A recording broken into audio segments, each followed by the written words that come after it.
Hi, everyone. I hope you're all doing well. I'm JJ, and if you're currently learning a language, or maybe you've thought of learning a language, but you're afraid because maybe you think, I'm too old, or learning languages sucks. I've tried learning it back when I was in school, and it's terrible. Or maybe you're feeling a little bit frustrated with it, like you want to learn, but maybe you feel like you don't have enough time. Whatever the case may be, this video is for you. Today I'm going to talk about four really important ideas that I really wish all my language students, all of them would know. And these are four ideas that I find all of my best language students, they end up using whether they know about it or by accident. So we'll go right into it. Number one, the first idea is to remember or to really think about who you want to become in this new language. Now, this is an interesting concept. It's kind of like setting goals. It's a little bit similar, but not quite, because this idea is based on, it reminds me of this concept from a Roman philosopher named Seneca. And he said, if one does not know where one is sailing to, then no wind is favorable. So if you don't know where you're going, doesn't matter how good you are, you're never going to get there. It's kind of like if you don't know what you're going to eat for lunch, you're not going to eat anything. And then in the end, you're just going to be hungry. So when you're learning a language, a very key idea is to think, who do I want to become? What kind of person will I be once I learn this language? So one important linguist, in my opinion, is a person named Dornier. And he mentions this concept called the ideal L2 self. Now, L2 just means foreign language, means, a new language. And the ideal L2 self, basically what it means is imagining the best version of you. Not the one who is like, I'm only doing it because everyone told me to. That is your ought to L2 self. And that one is a little bit different.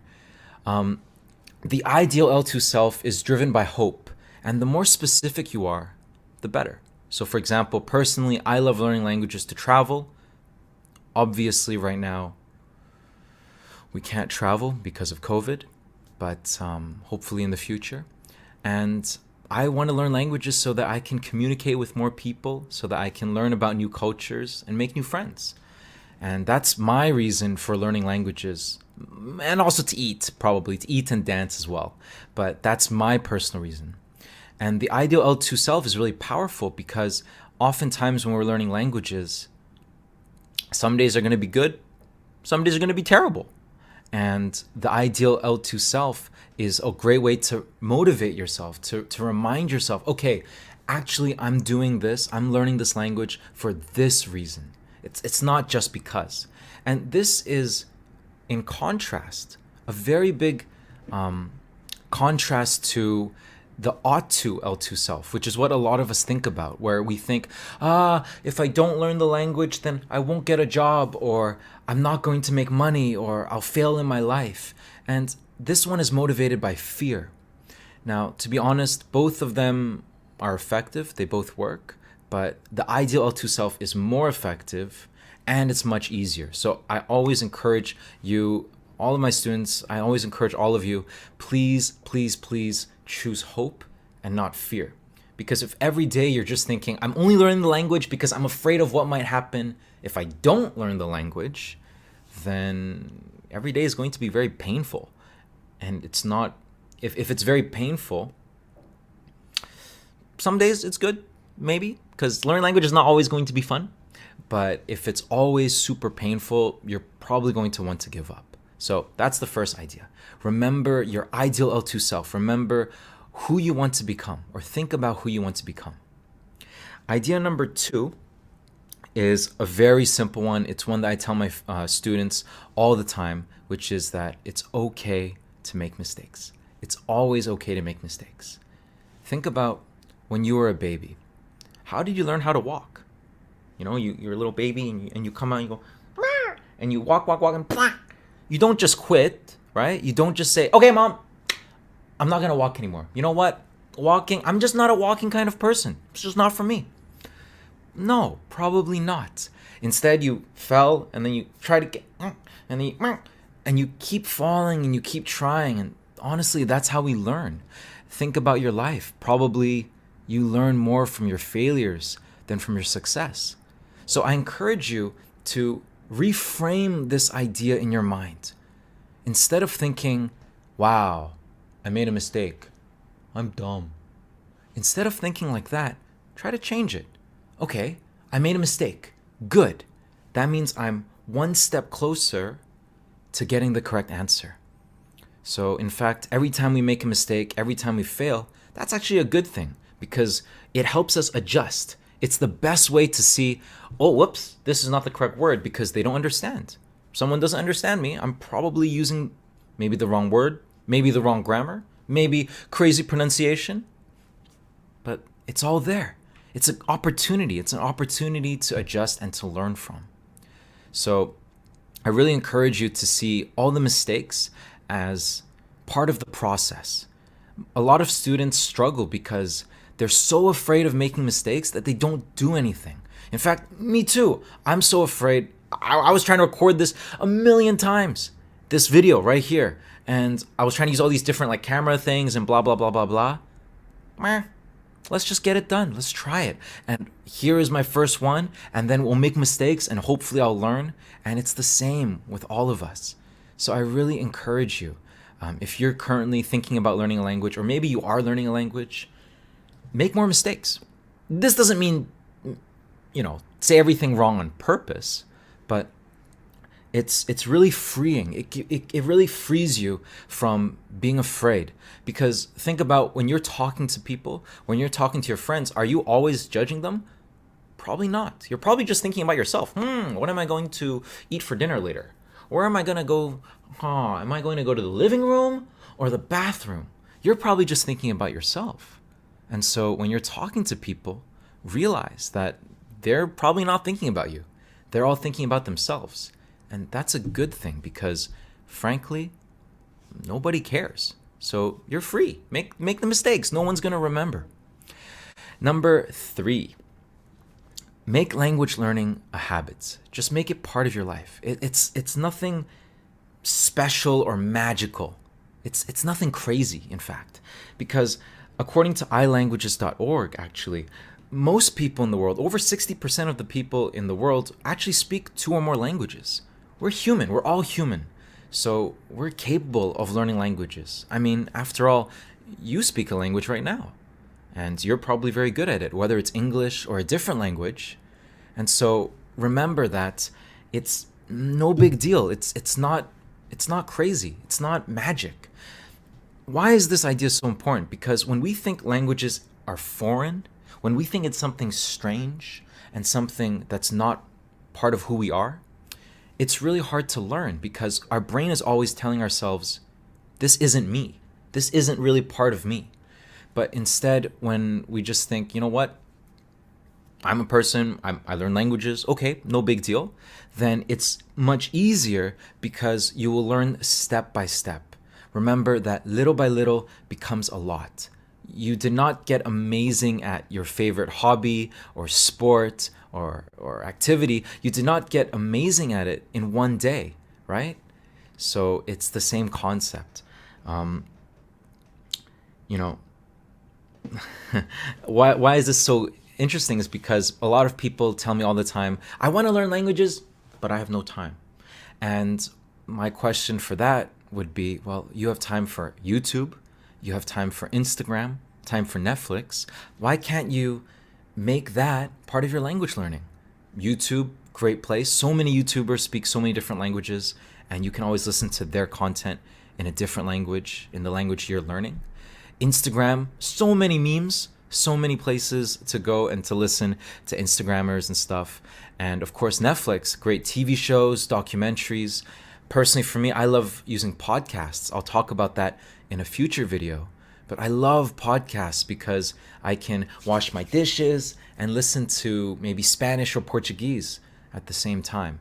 Or maybe I'm cleaning and I can I can listen. So there's always an opportunity. You don't need to say, I'm going to sit down for 1 hour and study. Not at the beginning. I mean, maybe when you get more advanced or when you really, really fall in love with the language, sure. But start small. It's just like any habit. Going to the gym or exercising, reading, actually any habit you can think of. When you start small, it's easier to keep that momentum going. So I really encourage you for number 3 is make language learning a part of your life. It's just a part of your everyday life. If you can figure a way to make it part of your routine, it's going to be much easier. And finally, number 4, connect language learning with what you already know. Like I said before, learning is learning. You know, you are probably a native speaker of some language. You've probably learned so many different types of languages in your life. For example, maybe you know how to cook. That's a language, learning how to cook. In the beginning, you have the vocabulary. You learn how to cut. You learn how to crack open an egg. You learn how to stir fry and not die. These are all languages. Maybe you learn how to make friends. You have the language of playing sports or playing an instrument. It's the same concept. So a lot of my students, I find it really funny because a lot of my students are amazingly confident people in different areas of their lives. But when they start learning English or when they start learning a different language, they forget everything. And all of these skills and strategies that they learned for how to be a learner, they forget. And so I really want to remind you that learning a language is just learning. You have been learning all your life. We're human, and humans are learning machines. So I just want to encourage you and to remind you that you can do it. Just think back to how you learned something you like. For example, I'll go back to cooking. When I first started learning how to cook, I couldn't cook anything, but I was like, one day I'm gonna make an egg. And it starts off small. Not every day is perfect. Even now, I cook quite often, but sometimes I still burn my hand. Sometimes I still cut my finger. It's very normal. And I want you to give yourself that kindness. When you're learning languages, a lot of people, I made one mistake. Oh, I'm not a language person. But that's ridiculous because maybe you just need more practice. You need more language exposure. You need more opportunities to fail and to keep going and to actually use the language. So I just want to remind you, it is a process. It does take time. All the people who are telling you, you learn it in a second. I don't know. There are ways to speed it up, 100%, and we'll talk about that in future videos. There are techniques, there are strategies, there are things that can help you learn faster or more effectively, but it's like with anything else in life. It takes time and effort.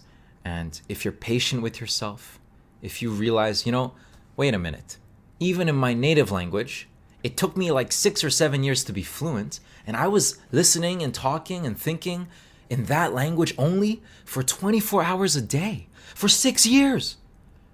Then all of a sudden, when you're learning your new language, you realize even though you might feel, a lot of improvement in the beginning, especially as a beginner, it does take time, and that's normal. You're not crazy, you're not stupid. It's part of the process. And remember this too. According to BBC, for English at least, if you learned only 800 of the most frequently used lemmas, now lemmas are word families, basically, in English, you would be able to understand 75% of the language as it is spoken in normal life. That's crazy. That's amazing. We always think, if I want to learn a language, I need to learn thousands of words. I'm scared. But no, in everyday life, we don't actually use all the complicated words. In your normal life, we use a lot of the same words over and over again, like hi, and I'm hungry. Yep, that's it. So the last thing I want to leave you with, this video is a little bit longer than I thought, but hey, it's okay. The last thing I want to leave you with is this idea. How do you eat an elephant? I don't know if we should be eating elephants. Never tried, never will. But you eat an elephant one bite at a time. So it's the exact same thing with languages. How do you learn a language? one word at a time. So take your time.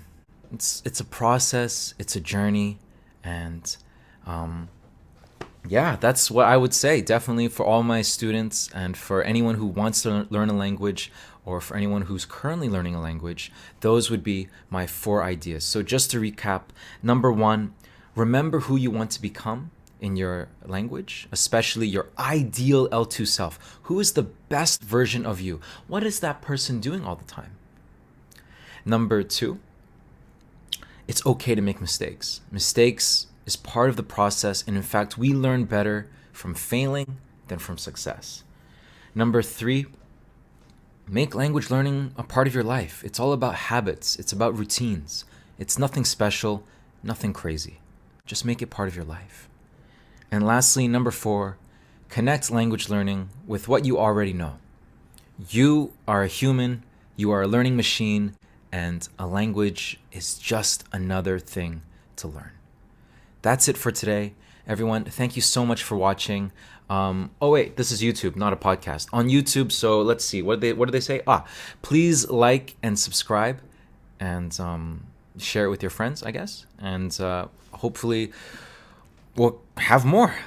If you have any ideas of any sort of language-related things you want to learn about or want me to talk about, please, feel free to comment, and I'll check it out. And that's it. So everyone, thank you again so much. Have a great day. Have a great weekend. And that's JJ out.